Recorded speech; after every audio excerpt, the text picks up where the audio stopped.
kita mau bicara tentang kasih.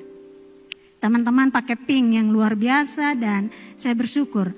Firman Tuhan bagi kita pada hari ini dari Matius 22, mulai ayat yang ke-34, demikian firman Tuhan.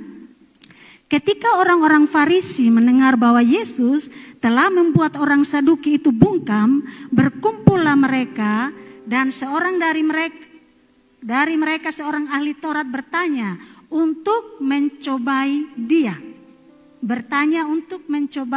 dia. Guru, hukum manakah yang terutama dalam hukum Taurat? Jawab Yesus kepadanya, kasihilah Tuhan Allahmu dengan segenap hatimu, dengan segenap jiwamu, dan dengan segenap akal budimu.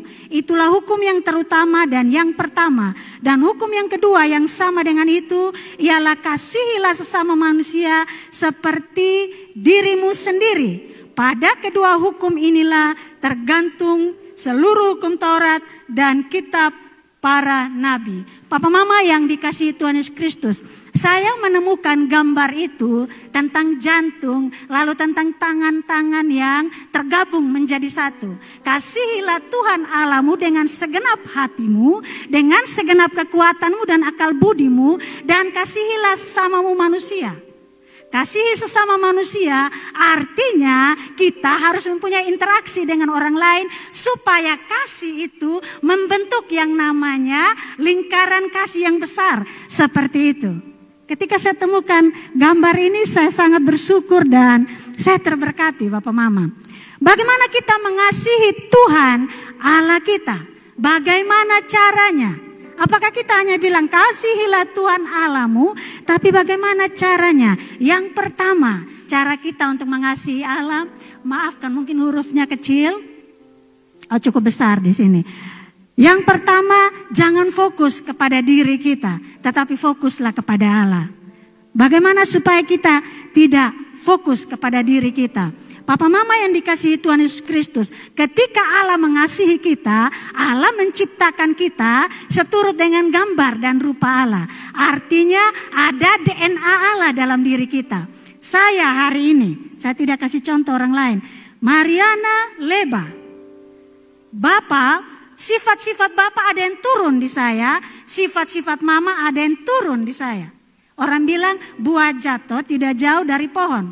Artinya kalau setelah belajar temperamen, beta paham bahwa seluruh kakak kami kakak beradik semua ada temperamen melo. Yang nomor 3 melo duluan.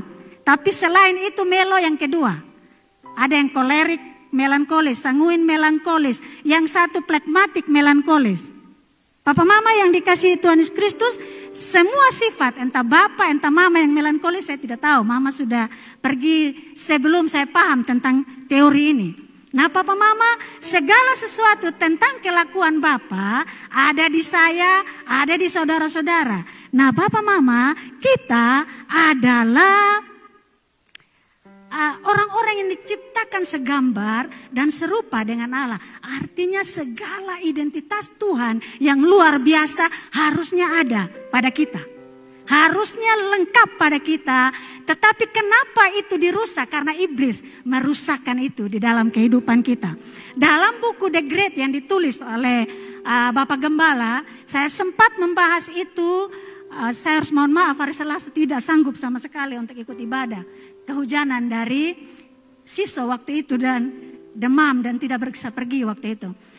Tapi kami belajar tentang rasa keberhargaan diri. Kecenderungan orang untuk mengisi dirinya supaya diakui. Di hadapan siapapun juga itu kenapa? Tidak apa-apa untuk diakui, tetapi ketika itu untuk memuaskan diri kita, itu yang namanya kita tidak sedang segambar dan serupa dengan Allah. Papa mama yang dikasihi Tuhan Yesus Kristus, saya yang seperti ini, kita harus mempunyai keyakinan yang luar biasa dalam diri kita. Bahwa Tuhan kita luar biasa. Saya berdiri di sini, saya harus yakin bahwa saya adalah milik Kristus yang luar biasa. Saya sanggup, saya cakap, saya bisa.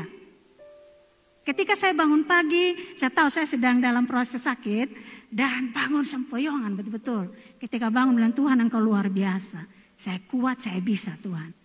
Karena Engkau kekuatan yang luar biasa Tuhan. Dan itu mempengaruhi sepanjang waktu itu. Papa mama, kita harus sadar bahwa kita milik Tuhan. Hati-hati dengan terlalu mengingat kekurangan kita atau kita terlalu berpatokan kepada masa lalu kita. Hati-hati Papa Mama.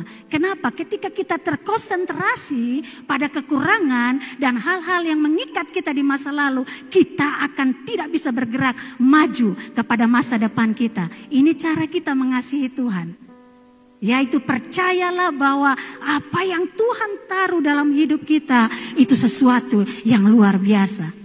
Jangan pernah, kalau orang bilang engkau bodoh, engkau tidak bisa, engkau A, B, C, dan D, tidak persoalan untuk kita. Itu seperti burung yang lewat di atas kepala kita. Tetapi hati-hati dengan perkataan kita yang berkata, saya sial, saya bodoh, saya miskin, saya tidak bisa, akan jadi seperti perkataanmu. Kenapa? Karena engkau punya kuasa daripada Tuhan di hidupmu. Hati-hati dengan perkataan kita. Kenapa? Ketika kita tidak yakin dengan diri kita, lalu kita mulai mengucapkan perkataan-perkataan yang buruk tentang kita, lalu jadilah seperti itu. Ingat kembali kepada awal, kita diciptakan segambar dan serupa dengan Allah. Allah kita yang luar biasa itu akan mengerjakan hal-hal yang besar di dalam kita. Kalau mau bicara bilang saya orang yang tidak percaya diri, dari muda saya orang yang punya gambar diri yang sangat buruk. Saya merasa paling jelek, paling hitam, paling miskin di antara teman-teman saya, paling tidak bisa apa-apa. Tetapi ketika Tuhan pulihkan saya adalah gambar Allah yang hidup. Kita adalah gambar yang luar biasa. Perkatakan perkataan yang baik tentang dirimu, tentang hal-hal luar biasa. Itu adalah cara kita untuk mengasihi Allah dengan mengakui kebesaran dan kedaulatan Allah dalam hidup kita. Kalau kita masih merasa diri kita A, B, C, dan D dan tidak sesuai kehendak Allah, bertobatlah hari ini. Karena kita sedang mengerdilkan Allah kita yang luar biasa. Hal yang kedua, Papa Mama. Hal yang kedua, bangun dirimu untuk menjadi sama seperti Kristus. Serupa seperti Kristus. Visi kita. Visi kita. Salah satu visi kita serupa seperti Kristus. Kemarin ada pertanyaan dalam ujian. Apakah visi GBI? Saya tulis menjadi serupa seperti Kristus. Entahkah itu benar atau salah? Saya tidak tahu. Saya ingat visi GBI Mawar Saran Soe. Lalu setelah itu baru saya tahu. Ternyata betul visi GBI menjadi serupa seperti Yesus. Minimal satu soal sebenar. Visi tahun ini berfokus pada Kristus. Itu visi GBI kita. Visi kita menjadi serupa seperti Kristus. Bagaimana? Kemarin Bapak Mekis, saya ketawa-ketawa ketika beliau khotbah di sini. Karena beliau sudah mengupas dengan detail satu poin. Untuk menjadi serupa seperti Kristus, belajar firman Tuhan, bangun diri kita dalam doa. Papa Mama, ketika ditanya oleh salah satu pembicara, sudah selesai baca Alkitab? Kan saya jujur, sudah. Bagaimana? Karena saya baca, jadi saya tahu bagannya, dari Kejadian bagannya, kemudian yang paling susah untuk dibaca, saya bilang, saya susah baca Imamat. Itu untuk tembus itu butuh kekuatan ekstra, karena aturan-aturan yang sangat banyak. Tapi ketika lewat, yang lain menjadi luar biasa. Papa Mama, baca firman itu penting. Kenapa saya bilang, kemarin Papa Mekis bilang, baca firman Tuhan. Papa Mekis bilang, saya suka membaca dan sebagainya. Papa Mama ada satu cerita, ketika saya kecil saya suka baca. Dari SD, SMP, saya suka perpustakaan. Dan yang saya baca misalnya, kisah di desa. Saya ada gambaran kisah di desa ketika Budi dan Siti pergi ke sawah, pematang sawah untuk mengantar makanan kepada orang tuanya. Lewat di pematang, di samping pematang ada tanam cabai, terung dan sebagainya. Dan itu tergambar jelas di kepala. Dari SD sampai SMP, buah-buahan. Ketika saya mulai kerja dari desa ke desa dan saya ada di sawah, saya teringat, oh ini buku cerita yang dulu. Walaupun bukan tentang Siti dan Budi, tapi lewat pematang nih, oh ini yang dicerita dulu. Ada ikan di dalam sawah, ada cabai, ada terung dan sebagainya. Papa Mama yang dikasihi Tuhan Yesus Kristus membaca firman Tuhan seperti itu, Papa Mama.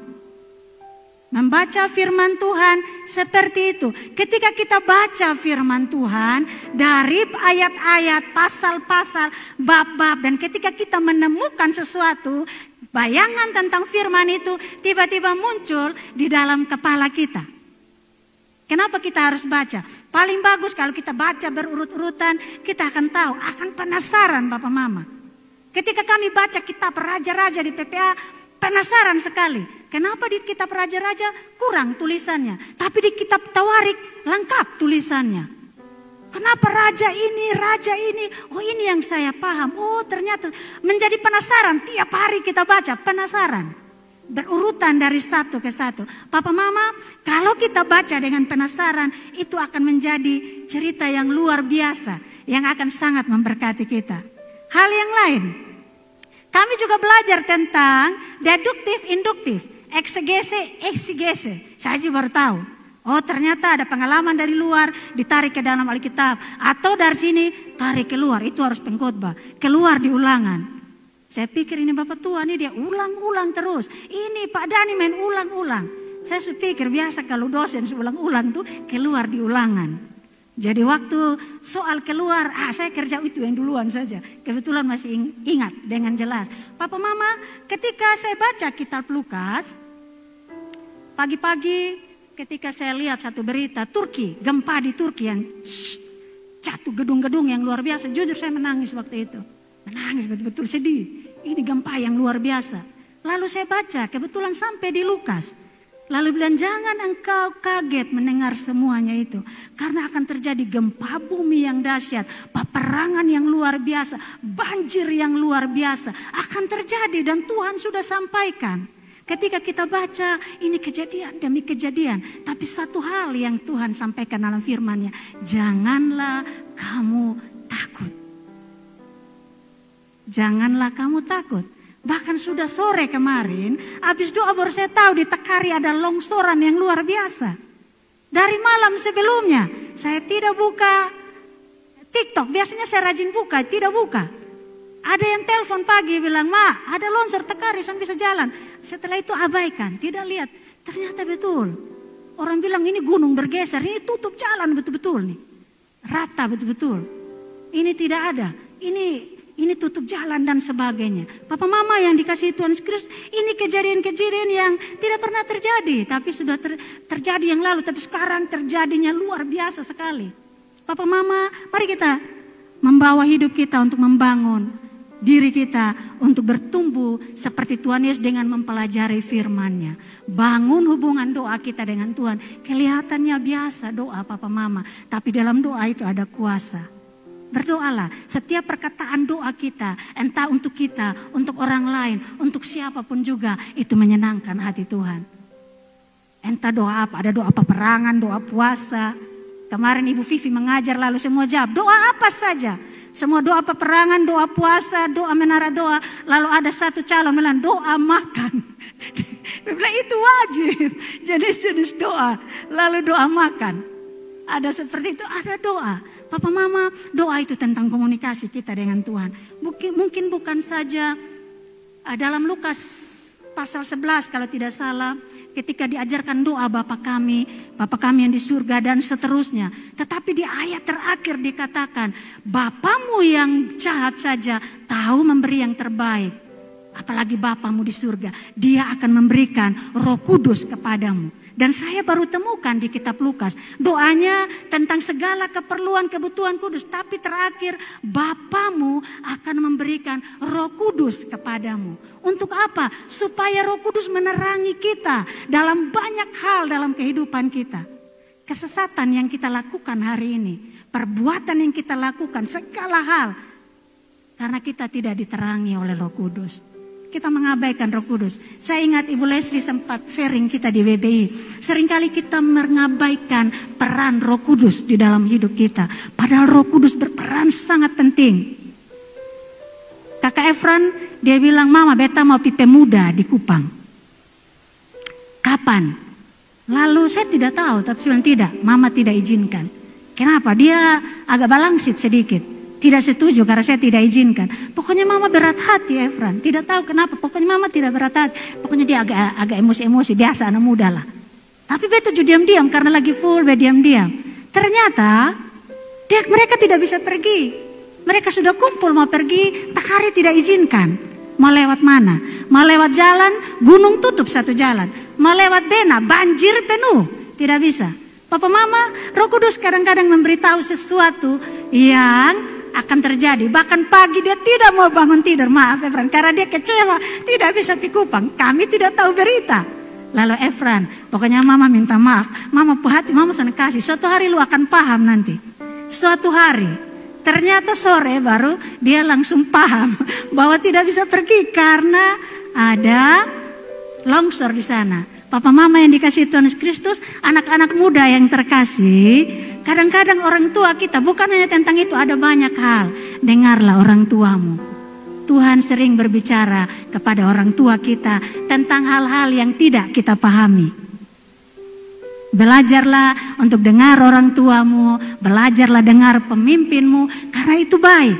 Mungkin kita tidak paham pada awalnya, tetapi Tuhan itu bisa menerangi kita dengan Roh Kudus yang luar biasa. Kejadian-kejadian di depan, Papa Mama yang dikasihi Tuhan Yesus Kristus, ada beberapa teman. Saya juga ingat ketika kemarin waktu kami habis diklat, saya juga kaget. Saya heran dengan Pak Dani dan temannya dari Kupang. Waktu habis doa perjamuan, mereka langsung cepat-cepat naik ke mobil. Saya tidak tahu. Mereka cepat sampai putar mobil, putar cepat sampai kita yang di motor harus silih. Tapi mereka putar cepat dan mereka mau buru-buru sampai Kupang. Saya lihat itu sempat terpikir di saya kepala, kenapa dia terlalu buru-buru? Biasanya kan bercengkep ramah dulu, cerita sedikit, biasanya begitu. Tapi beliau langsung naik mobil, langsung start pulang. Cepat sekali gerakannya, sempat muncul di pikiran, saya tidak tahu apa-apa. Ternyata kalau mereka terlambat sedikit, mereka tidak bisa lewat. Kalau mereka terlambat sedikit, karena Kupang ke Takari. Ada teman-teman pendeta yang dari Kupang bilang, kakak, kami hanya sedang membutuhkan sayap untuk terbang. Kami tidak bisa lewat. Dia bilang, oh kakak juga peserta diklat, kakak juga terhalang di situ kok. Kemarin saya pembos dari Kupang, dia bilang, Ibu Ana, tolong minta nomor, kami mau potong lewat Bena. Ternyata tidak bisa juga. Harus singgah di Soe. Papa Mama yang dikasihi Tuhan Yesus Kristus, mari kita belajar untuk terus ada dalam doa kita membangun hubungan. Doakan orang-orang di sekeliling kita. Hal yang ketiga, pergilah bahkan untuk satu orang yang sedang tersesat. Itu bukti kasih kita kepada Tuhan. Kalau firman Tuhan dalam Lukas 15 ayat 1-7 itu tentang domba yang terhilang. Dari 100 ada satu saja yang hilang. Pergilah untuk temui dia. Bahkan yang 99 ditinggalkan, itu ceritanya. Pergilah, temuilah bahkan hanya satu orang yang sedang tersesat. Kenapa? Sekalipun satu itu, ketika kita temukan dia, seisi surga bersuka cita. Karena satu orang yang diselamatkan. Mari jangan berpusat kepada diri kita. Bukti kita mengasihi Allah, melangkahlah keluar sedikit lagi. Jika engkau lelah, sedikit saja. Jika engkau capek, jika engkau sedang depresi, melangkahlah sedikit saja. Karena mungkin ketika engkau tidak pergi, besok kita akan dengar RIP, dia membunuh diri karena depresi yang luar biasa. Bukti kasih kita kepada Tuhan adalah pergilah bahkan untuk satu orang yang tidak ada artinya, yang tidak ada jabatan, yang kotor, yang tidak berharga sama sekali itu. Pergilah dan temukan dia. Pergilah Bapak Mama, jangan kita berfokus kepada diri kita sendiri. Ketika kita terlalu fokus kepada diri kita, kita kehilangan banyak kesempatan yang luar biasa daripada Tuhan. Pergilah sekalipun untuk satu orang saja. Ada orang-orang di luar sana, mungkin ketika engkau tidak bisa pergi karena terhalang oleh gunung yang berpindah, kata orang-orang di TikTok, di Takari, WA-mu, pergilah. Kata-kata penguatanmu, pergilah. Papa Mama tidak pernah tahu mungkin bagaimana rasanya ketika engkau ada dalam titik terendah. Kemarin kami belajar juga tentang konseling. Bapak Habakuk yang mengajarkan. Ma'ana kermana konseling. Ya begini pengalaman. Kita bercerita. Maksudnya ini, itu maksudnya titik terendah. Ada masa-masa kita kehilangan harapan.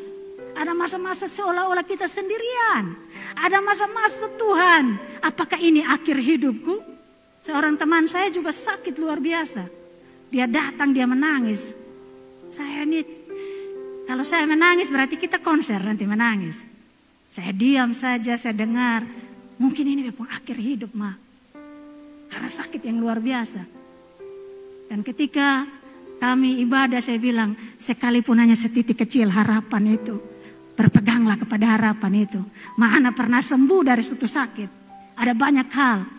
Pegang harapan yang kecil itu dan berharap kepada Tuhan. Lihat bagaimana Tuhan mengerjakan hal yang baik dalam hidupmu.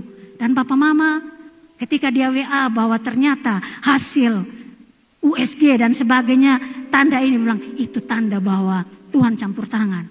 Itu tanda bahwa ada Tuhan beri kesempatan untuk engkau hidup. Sekalipun sekecil harapan, ketika engkau berdoa untuk seseorang, ketika engkau mengucapkan sesuatu, itu bukti kasihmu untuk membawa orang-orang yang sedang ada dalam titik terendahnya datang untuk menikmati kelimpahan kasih dalam Tuhan. Dan hal yang berikut tentang bukti kita mengasihi Allah adalah bertumbuh dan berbuahlah bersama dengan orang-orang yang dipercayakan Tuhan di dalam hidup. Saya senang sekali untuk kita terus bertumbuh. Saya senang sekali kita terus bertumbuh dan bertumbuh. Tetapi hasilkanlah buah. Buah yang baik dan buah yang banyak. Untuk apa engkau terus bertumbuh tetapi engkau tidak menghasilkan buah? Untuk apa engkau terus bertumbuh menjadi rimbun tapi tidak ada buah yang kita hasilkan? Bertumbuhlah dan hasilkan buah. Bapak Gembala bilang, satu orang satu murid. Mulai, yang penting memulai. Apakah enak dalam sebuah pemuridan? Tidak. Nanti saya kasih tunjuk satu gambar Papa Mama. Tidak enak Papa Mama. Papa Mama lihat itu gambar yang ada domba, mungkin tidak terlalu jelas. Tapi di sini jelas. Ketika tongkatnya ada pengait seperti ini. Saya baca bukunya, kita jalan, saya baru lihat domba asli di Rote.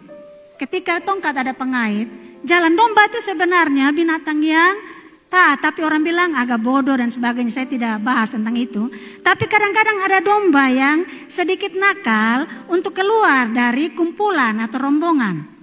Nah, ketika dia keluar, maka predator-predator atau binatang liar dan sebagainya akan mudah untuk memangsa dia. Seorang gembala, dia akan pakai tongkat. Kalau yang tongkat biasa, dia sentil di badan dari domba. Tapi ada domba kalau yang nakal, dia butuh pengait itu untuk kait ditumpukan bulu-bulunya supaya tarik dia kembali ada dalam kelompok itu. Nah, Bapak Mama yang dikasihi Tuhan Yesus Kristus, bertumbuhlah bersama dan hasilkan buah. Kan setiap kita ini tidak selamanya kita akan gagah dan perkasa. Ada masa-masa kita menyimpang. Nah, ketika kita berkumpul bersama, selain pemimpin ada orang lain yang akan membantu menarik kita kembali. Kemarin ketika kami di PPA habis doa, karena kasus Takari, namanya kami mama-mama. Lalu Ma Esi bilang, Ma Ana cek minyak tanah di rumah. Jangan sampai gara-gara terhalang ini, lalu auto tangki minyak tanah tidak datang, lalu kita kehabisan minyak. Kalau yang punya kayu api aman. Kalau yang kami berharap full di minyak tanah, bagaimana? Mungkin bisa listrik dan sebagainya. Lalu beta WA, Bu, beli minyak tanah. Sekarang jangan pakai lava. Karena ini kebutuhan. Karena beliau pun kebutuhan masak air panas untuk mandi pagi. Itu harus air panas. Lalu pulang dari sini sebeli minyak sudah. Berapa jergen? 4 jergen. Dibeli tambah 4 lah supaya aman. Itu saling mengingatkan, itu yang sederhana. Dalam sebuah komunitas para mama-mama saling mengingat, oh betul minyak tanah habis belum sempat beli. Karena keenakan tuh ada di depan rumah. Yang jual minyak tanah, kalau kurang tinggal ambil. Tapi kita tidak prediksi. Tapi kalau kita bertumbuh bersama dalam sebuah komunitas, itu yang saling mengingatkan kita satu dengan yang lainnya. Satu kalah dalam hal ini, yang lain kasih ingat. Satu kurang dari ini, yang lain kasih ingat. Dan kita terus bertumbuh. Lalu buah kita terlihat oleh banyak orang. Karena kita saling mendukung satu dengan yang lain. Anak-anak muda berkumpul. Saya senang dengan pemuda-pemuda. Mereka berkumpul, mereka berbagi, sharing satu hal dengan yang lain. Dan mereka bersemangat untuk bertumbuh. Itu baik, itu sesuatu yang luar biasa. Bertumbuh bersama di dalam Tuhan. Papa Mama yang dikasihi Tuhan Yesus Kristus, bagaimana supaya kita bisa bertumbuh dengan cara yang benar di dalam kasih Kristus? Kalau dalam 1 Korintus 13 mulai ayat yang keempat dan seterusnya, ini bicara tentang kasih. Saya dapat rema ini di awal-awal Februari ketika kami rapat di kantor, lalu muncullah tentang kasih ini. Saya pikir-pikir, saya daftar sekitar ada 15. Saya susah nih, ini susah semua, berat nih. Misalnya begini, kasih itu sabar, kasih tidak cemburu, kasih tidak memegahkan diri, dan seterusnya. Mungkin saya menang dalam sabar, tapi bagaimana dengan memegahkan diri? Mungkin saya tidak memegahkan diri, tapi bagaimana dengan pemarah? Sedangkan ini satu kesatuan yang utuh. Sanggupkah kita? Jadi jangan pukul dada, beta sabar. Beta sonde cemburu. Bagaimana dengan yang lain? Apakah kita berkemenangan di situ? Tetapi ketika saya baca ini bukan tentang kasih kita, bukan kasih pilihan. Bukan tentang itu, tapi ini tentang kasih Allah. Ini tentang kasih Allah. Kasih yang memberi diri kita, seorang beriman kepada sesama kita dengan mengacu kepada kasih ini. Yang pertama, mari kita cek sama-sama tentang kasih kita yang dianugerahkan Tuhan kepada kita. Kasih itu sabar. Berbahagialah orang yang sabar. Berbahagialah karena engkau sabar. Bahkan saya mau bilang, engkau yang sabar, pekerjaan paling berat adalah sabar kepada orang yang sabar. Itu pekerjaan paling berat. Kalau engkau sabar terhadap orang yang cepat dan panas, setelah masa panasnya dia akan kembali ke posisi semula. Tetapi orang yang sabar, sekalipun dia salah, dia akan sabar dalam kesalahannya. Dan engkau butuh kesabaran lebih untuk itu. Sabar kepada orang yang sabar itu lebih berat pekerjaannya. Sudahkah kita sabar? Mari kita cek lagi. Bapak dan Mama dan saya yang paling tahu. Kasih itu tidak cemburu. Bukan tentang Allah yang cemburu, tentang manusia yang menyembah berhala atau menyimpang. Tapi tentang sikap hati. Kalau lihat orang lain berhasil, kalau lihat orang lain sukses, kalau lihat orang lain lebih, lalu masih ada gejolak rasa di sini tidak suka, bagaimana caranya untuk saya menghentikan dia? Engkau sedang iri hati. Tuhan bilang itu bukan kasih. Belajar hati-hati, ada banyak hal yang bisa membuat kita dalam posisi kita menghentikan orang-orang lain karena kita tidak suka dengan dia. Itu artinya racun iri hati dalam hidup kita. Mari kita belajar bersama lagi tentang kasih yang tidak cemburu. Kasih tidak memegahkan diri. Apakah kita masih suka memegahkan diri? Rasanya kalau tidak ada saya tidak bisa. Tidak. Sejago-jagonya kita butuh orang lain. Kita pekerjaan tim. Kita tidak bisa berfokus karena saya, lalu semua jalan. Itu kita memegahkan diri. Kasih tidak sombong. Ini tentang kasih Allah dalam hidup kita. Kesombongan. Kesombongan itu bicara tentang sikap hati kita. Bukan tentang kalau saya pakai baju baru, jam tangan baru, lalu kita lenggang begini. Lalu sombong amat ya. Padahal memang dipelenggang kan begini, toh dia mau cepat toh, mau jalan toh. Atau mungkin orang sabu. Orang sabu dulu nih kan suka pakai gigi emas di sini, banyak gigi emas-emas. Jadi kalau mau ketahui, supaya dia emas kelihatan. Entahlah itu sombong atau bukan tentang itu, bukan. Tapi tentang sikap hati kita. Jika kita merasa lebih untuk sesuatu, itulah sikap sombong itu. Kita merasa lebih, itu harus dipangkas secepatnya. Supaya apa? Supaya kita tidak melebihi Tuhan kita. Hal yang berikut, Papa Mama, kasih tidak melakukan yang tidak sopan. Hati-hati dengan tindakan kita yang tidak sopan. Di depan kita baik-baik senyum, tapi kita merancangkan hal-hal yang tidak sopan. di belakang. Hati-hati yang seperti itu, mari kita belajar. Tuhan mau untuk kita tetap sopan kepada semua orang. Tidak mencari keuntungan diri sendiri, asalkan tentang saya, tentang beta. Tuhan tidak mau juga. Mari kita mendahulukan kepentingan orang lain. Kasih, tidak pemarah. Bukan marah, pemarah. Setiap saat marah terus. Jadi petanya makasih ingat, yang pemarah-pemarah nih, yang kita ahli dalam pemarah, kasih itu tidak pemarah, lebih baik berhenti. Tegang di sini, kaku, stroke, lalu mati sudah kita. Orang semua ada jalan-jalan healing, kita ada karena darah tinggi, emosi, marah, kita ada di rumah. Mari kita berhenti sudah. Kemudian kasih menutupi segala sesuatu. Kalau kita menemukan seseorang yang bersalah, melakukan hal-hal bahkan yang tidak baik, dengan kasih Kristus, bukan untuk tidak melegalkan dia tetap jahat, tapi mari kita menutupi itu, tidak perlu menyebarkan kemana-mana. Mari kita berdoa dan berbicara pada tempatnya. Kemarin kita juga belajar tentang etika seorang pelayan Tuhan. Saya bertanya, ada banyak pertanyaan yang saya tanyakan, dan ketika dijawab, saya bersyukur untuk itu. Etika itu penting sekali. Sangat penting sebagai seorang. Kita ini sekalipun saya di sini berkhotbah, Bapak Gembala statusnya pendeta. Saya suatu hari akan dilantik jadi pendeta pratama dan seterusnya.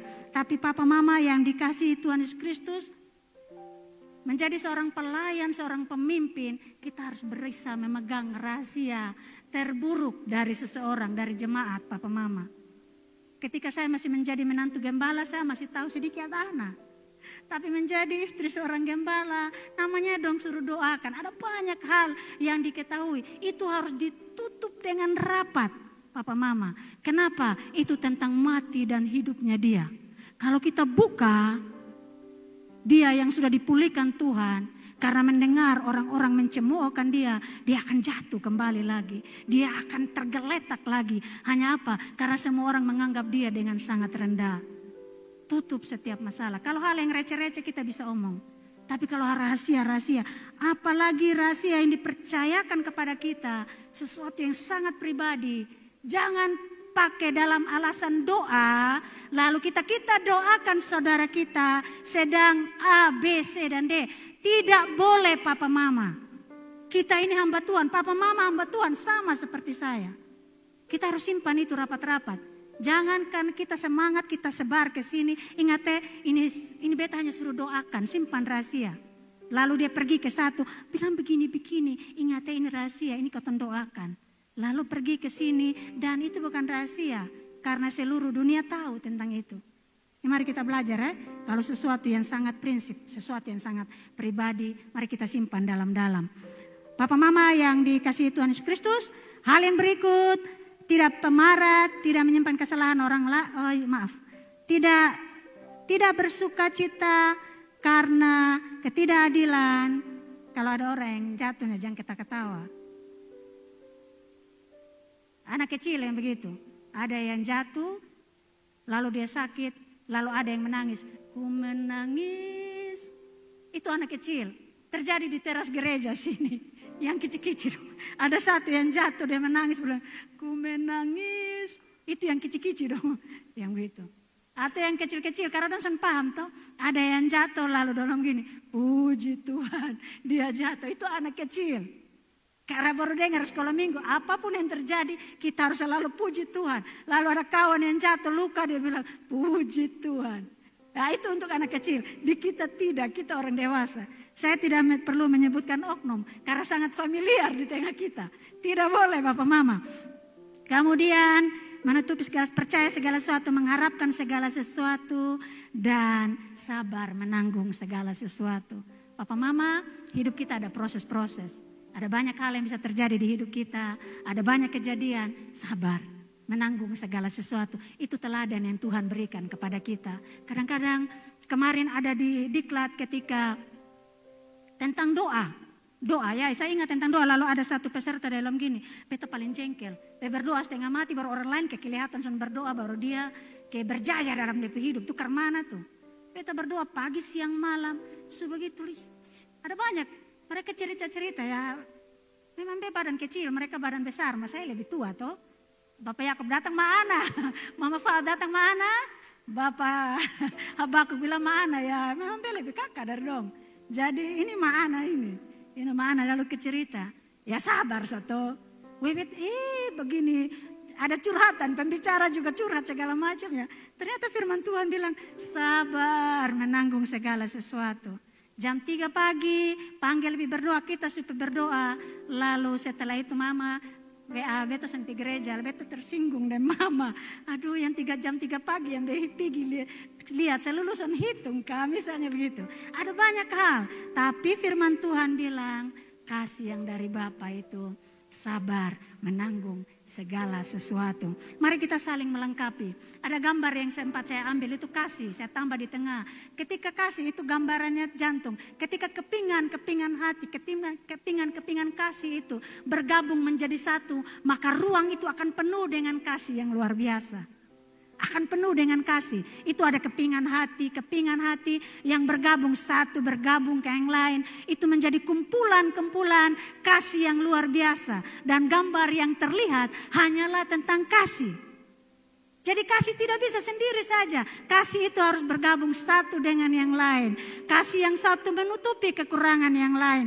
Kasih yang satu, kekurangan yang satu ditutupi oleh kelebihan yang lain. Kita saling menutupi. Ketika kita saling menutupi, maka yang terlihat hanya adalah kebaikan dan kasih. Celah-celah yang tidak buruk tertutup segala sesuatunya. Kenapa? Ditutup oleh kasih yang luar biasa yang dikaruniakan Tuhan kepada kita. Saya mau kasih tunjuk gambar sebelumnya. Ada satu hal yang star yang dari rangkuman tentang kasih ini.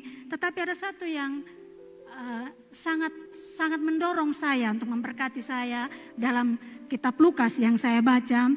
Firman Tuhan dalam Lukas 17 ayat 3 berkata seperti ini. Jagalah dirimu. Jikalau saudaramu berbuat dosa, tegurlah dia. Dan jikalau ia menyesal, ampunilah dia. Bahkan jikalau ia berbuat dosa terhadap engkau 7 kali sehari dan 7 kali ia kembali kepadamu dan berkata, aku menyesal, aku harus mengampuni dia. Engkau harus mengampuni dia. Lalu kata rasul-rasul itu kepada Tuhan, tambahkanlah iman kami. Tambahkanlah iman kami. Para rasul yang mengatakannya, tambahkanlah iman kami. Jawab Tuhan, kalau sekiranya kamu mempunyai iman sebesar biji sesawi saja, kamu dapat berkata kepada pohon ara ini, terbantunlah engkau dan tertanamlah di dalam laut dan ia akan taat kepadamu. Biji sesawi ternyata muncul setelah dikatakan ampunilah ketika engkau bersalah. Apa artinya ketika saya belajar, Papa Mama? Bahkan rasul-rasul berkata, tambahkanlah iman kami. Mengampuni bukan perkara yang mudah, Papa Mama. Tidak mudah, saya mengampuni dia. Beta suka kasih maaf mana? Selesaikan. Pengampunan yang tidak selesai ketika ada pemicu itu muncul kembali. Pengampunan harus diselesaikan, harus dibicarakan dengan jelas. Itu yang namanya pengampunan. Tidak bisa beta mengampuni, saya mengampuni dia, selewat. Tidak, itu bukan pengampunan. Engkau sedang mengabaikan. Engkau sedang mengabaikan dan menganggap sepele. Pengampunan adalah pergi dan selesaikan. Pergi dan selesaikan. Kemarin saya ingat juga Mak Vivi juga punya kelas. Perbedaan antara laki-laki dan perempuan. Lalu Bapak Abed Trakmeni, dia berkata, saya sebut nama, dia bilang saya sudah menikah puluhan tahun. Dan ada banyak hal yang terjadi. Doa, bahkan dalam konseling. Dan perempuan, ternyata saya paham ketika belajar satu kali. Perempuan sangat membutuhkan kata maaf dari pasangannya. Dan betul, secara ilmu itu betul. Perempuan ini di telinga. Kenapa perempuan itu jarang untuk jatuh dalam dosa perselingkuhan dan sebagainya. Kenapa dia jatuh? Karena dia mendengarkan kata-kata yang baik dari pria yang lain, bukan pasangannya. Artinya kenapa perempuan cepat suka kepada pria, jatuh suka. Dia dengar kata-kata romantis, engkau adalah Valentineku. Wah, karena engkau adalah Valentineku. Mati banyak orang, engkau adalah Valentineku. Giliran kalau sunika baru ulang tahun, sana ingat belum Valentine. Curhatan seorang istri di media sosial. Papa Mama, hari ini, kemarin ketika kami belajar bahwa kita harus mengucapkan itu kepada pasangan kita. Tidak hanya butuh tindakan, sama seperti iman. Itu adalah bekerja dan berdoa. Pengampunan itu harus diucapkan dan diselesaikan. Itu penting. Bapak-bapak dong, kalau lihat kita sudah berubah, mama sudah datang. Selain seomong baru dia mulai kasih miring leher. Bapak-bapak lihat, oh ini dia minta maaf nih. Karena memang bapak-bapak di mata toh. Kalau lihat dia sudah masak, dia sudah bikin ini, dia ini. Oh bapak, dia minta maaf. Tetap harus diucapkan. Bapak-bapak seperti itu. Pengampunan ini seperti itu. Dan bilang sebesar biji sesawi papa mama. Artinya kecil. Artinya harus memulai dari yang kecil. Yang kecil harus mulai. Jangan diam-diam. Bapak-bapak bilang daripada mendengar dia beribut, lebih bangun jalan, hilang. Keluar dari rumah, lalu ketika dia pulang di hati tenang dan tidak beres apa-apa. Harus bereskan papa mama. Kenapa? Itu kasih. Itu bukti bahwa kita saling mengasihi. Keintiman. Kenapa Bapak suruh kita berdoa, Bapak di surga. Dikuduskanlah namamu, datanglah kerajaanmu. Apakah Bapak tidak tahu isi hati kita? Tahu. Tetapi tentang keintiman kita dengan Tuhan. Dan kalau kita berdoa dalam keluarga ada keintiman, di situ akan mengalir hal-hal yang indah dan luar biasa. Percayalah, minimal akan ada status bahwa rumahku adalah surgaku. Seperti itu apa mama. Hal yang berikut yang saya bagikan bagi kita pada hari ini. Ada satu kisah, belum Kakak Efran. Ada satu kisah kemarin di ayat ini, sempat juga Mafi baca tentang pengampunan. Ada seorang yang berhutang, misalnya dia hutang 100 juta atau 10 juta sah. Tapi karena dia merengek, dia minta maaf, dia minta ampun, bersujud kepada yang pemberi hutang, lalu tergeraklah hatinya oleh belas kasihan. Kemudian dia bilang, nah sudah, lu utang yang 10 juta be kasih lunas. Lalu dia bilang, aduh terima kasih, bikin status banyak-banyak, terima kasih be diampuni luar biasa. Lalu ketika dia keluar, dia berbalik dan jalan, dia ketemu orang yang hutang di dia 1 juta. 10 juta diampuni, lalu 1 juta dia ketemu. Lalu dia hati, lu enak, sampai kerja setengah mati, lu utang son bayar, beta belum ada uang, bayar. Lalu dia melakukan kekejaman kepada orang yang utang 1 juta ini. Lalu itu dilaporkan kepada raja atau pemberi utang yang tadi, lu nih sonto diri ya. 10 juta lu utang, beta kasih lunas, kasih maaf. 1 juta orang lain utang lu son kasih. Bukankah seperti itu yang terjadi dalam kehidupan kita? Bapa di surga mengampuni kita dan berlimpah-limpah. Memaafkan kita berlimpah-limpah. Satu saja kesalahan yang orang lakukan kepada kita, kita mulai lupa. Sekalipun kebaikan kita 1.000, 100 juta, seringkali kita tidak mau mengampuni. Sedangkan kita melakukan kesalahan yang lebih berat, tapi kita tidak mau mengampuni. Bapa di surga bilang, yang seperti itu ikat, hancurkan dia, lulu lantakan dia, pakai eksavator bila perlu. Papa mama, maaf ini agak keras, tapi mari kita belajar untuk melepaskan pengampunan. Kenapa? Setiap hari ketika kita melepaskan pengampunan, itu kita sedang menjalankan kasih Allah dalam kehidupan kita. Slide yang berikut Papa Mama. Slide yang berikut kakak. Ini ada gambar, ada kami. Aplikasi kasih itu Bapak Mama paling sulit ketika kita berinteraksi setiap hari. Saya pakai gambar keluarga dan gambar di PPA. Kenapa? Karena itu setiap hari. Di rumah setiap hari. Di PPA kami setiap hari ketemu. Ini kami ada di Kupang, tidak jelas mungkin, tapi habis evaluasi. Evaluasi yang masing-masing tahu dia keadaan. Di rumah kita tahu. Saya terganggu dengan salib yang di Kakak Efron pun ada. Kasih itu tentang salib, Papa Mama. Kasih itu tentang salib. Mengasihi di saat kita tidak suka mengasihi, dan itu salib. Marah di saat kita tidak boleh marah, dan itu salib. Cemburu di saat kita tidak boleh cemburu karena kasih. Kita mau menyombongkan diri, tapi kita tidak bisa lakukan karena kasih. Dan itu salib. Berat Papa Mama. Tapi itu yang terjadi setiap hari di rumah. Setiap hari di rumah. Setiap hari di rumah. Setiap hari. Ada banyak hal. Tetapi aplikasi kasih yang sebenarnya bukan di dalam gereja yang paling spesifik. Tapi di rumah. Dan di tempat kita berada tiap hari. Kami tiap hari nih, dari jam 11 sampai setengah 8 malam, tiap hari berketemu. Tuntutan pekerjaan tinggi kalau di PPA. Oh, kalau kerja dengan compassion tidak main-main. Mereka standar internasional, turun sampai ke kami, paksa kami harus kerja. Kerja dari satu, deadline waktu semuanya. 2 det, paling terkenal kata 2 det atau batas waktu. Deadline-nya, batas waktu, itu harus berkejar-kejaran. Kalau tidak maka akan keluar di grup. PPH ini tidak kerja. Kami bersyukur hari-hari ini kami jarang keluar dalam tagihan-tagihan. Artinya itu harus profesional, satu dan satu. Harus kerja dan itu gesekannya luar biasa. Kawan dan kawan, satu dan satu bisa ambil ramai. Kadang-kadang kami tutup telinga. Kalau sudah terjadi tergolakan di bawah, maka kita mulai ketawa-ketawa. Mulai bikin-bikin, ada banyak hal Papa Mama. Tidak mudah. Dan kasih aplikasi kasih yang sebenarnya dalam keluarga, dalam komunitas kita sehari-hari. Kalau kita sekali-sekali tidak, mereka akan tahu bahwa saya orang yang penuh senyum, orang yang bersemangat, orang yang luar biasa, orang yang lemah lembut, lemah gemulai.